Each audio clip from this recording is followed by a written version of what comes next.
Hello everyone, welcome to my YouTube channel. আজকের ভিডিওতেই আমি তোমাদের জন্য নিয়ে এসেছি দুটি গুরুত্বপূর্ণ রচনা, আমার প্রিয় কবি এবং আমার প্রিয় গ্রন্থ। এই রচনাগুলো তোমাদের যে কোনো পরীক্ষায় কাজে লাগবে, তাই ভিডিওটি শেষ পর্যন্ত মনোযোগ দিয়ে দেখো এবং ভিডিওটি ভালো লাগলে লাইক, শেয়ার এবং সাবস্ক্রাইব করতে ভুলবে না। তাহলে চলো ভিডিওটি শুরু করি। আমার প্রিয় কবি রবীন্দ্রনাথ ঠাকুর। ভূমিকা। প্রত্যেক মানুষের জীবনে একজন প্রিয় কবি থাকেন, যার লেখা আমাদের মন ছুঁয়ে যায়। আমার প্রিয় কবি হলেন রবীন্দ্রনাথ ঠাকুর। তার কবিতা, গান ও গল্প আমাকে খুব আকর্ষণ করে। কবির পরিচয়। রবীন্দ্রনাথ ঠাকুর 1861 সালে 7 মে কলকাতায় জন্মগ্রহণ করেন। তিনি ছিলেন একজন মহান কবি, সাহিত্যিক ও দার্শনিক। 1913 সালে তিনি গীতাঞ্জলি কাব্যগ্রন্থের জন্য নোবেল পুরস্কার লাভ করেন। কবিতার বৈশিষ্ট্য।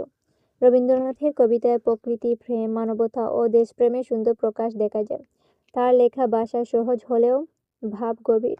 তার কবিতা পড়লে মন শান্ত হয় এবং ভালো কাজ করার অনুপ্রেরণা পায়। কেন তিনি আমার প্রিয়? রবীন্দ্রনাথ ঠাকুর মানুষের প্রতি ভালোবাসা ও মানবতার শিক্ষা দিয়েছেন। তার লেখা আমাদের সত্য, সুন্দর ও কল্যাণের প্রতি চলতে শেখায়। এই কারণেই তিনি আমার সবচেয়ে প্রিয় কবি। উপসংহার। সবশেষে বলা যায়, রবীন্দ্রনাথ ঠাকুর শুধু আমার প্রিয় কবি নন, তিনি বাংলা সাহিত্যের গর্ব। তার লেখা চিরকাল মানুষকে অনুপ্রাণিত করে যাবে। আমার প্রিয় গ্রন্থ গীতাঞ্জলি। ভূমিকা। প্রত্যেক মানুষের জীবনে একটি প্রিয় গ্রন্থ থাকে, যা মনকে আনন্দ ও শান্ত দেয়। আমার প্রিয় গ্রন্থ হলো গীতাঞ্জলি।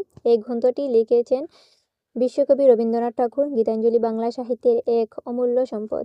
গ্রন্থের পরিচয়। গীতাঞ্জলি মূলত কবিতার একটি সংকলন। এই গ্রন্থে কবি ঈশ্বর, প্রকৃতি, মানবতা ও আত্মার অনুভূতি খুব সুন্দরভাবে প্রকাশ করেছেন। গীতাঞ্জলির কবিতাগুলো সহজ হলেও এর ভাব গভীর। কেন গীতাঞ্জলি আমার প্রিয়? গীতাঞ্জলি কবিতা পড়লে আমার মন শান্ত হয়। এই গ্রন্থ জীবনের সত্য, ভালোবাসা ও মানবতার কথা শেখায়। দুঃখের সময় এই কবিতাগুলি আমাকে সাহস ও আশা যোগায়। তাই এই গ্রন্থটি আমার খুব প্রিয়। গুরুত্ব ও স্বীকৃত।